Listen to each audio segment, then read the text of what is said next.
একটি উইকেটের পতন দেখতে পায়নি দর্শক বিন্দু। শেষ পর্যন্ত বল থেকে প্রথম উইকেটের পতন।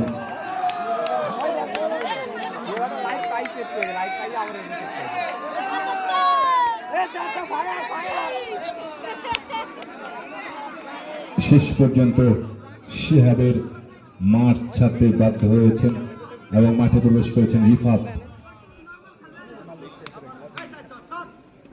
চমৎকার বাউন্ডারি।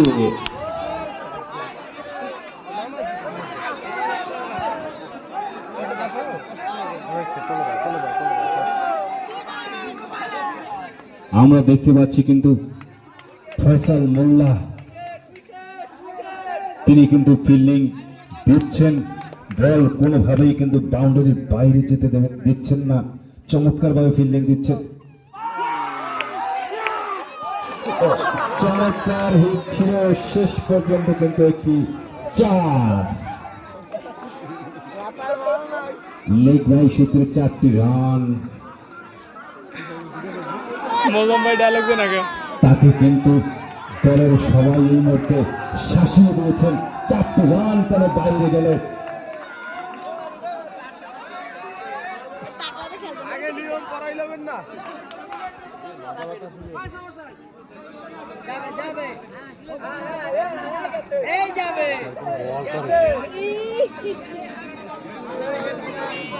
আমরা দেখতে পাচ্ছি জুয়েল মোল্লা, সাইফুল ইসলাম, সাইফুল সত্তার, হাসান শেখ, হান্নান মোল্লা, ফয়সাল, মোজাম্মেল খান এবং দলীয় অধিনায়ক শফিকুল ইসলাম মকুল বাহিনী, তারা কিন্তু চমৎকার ভাবে দর্শকদের কিন্তু যেটি চাওয়া পাওয়া উৎসাহ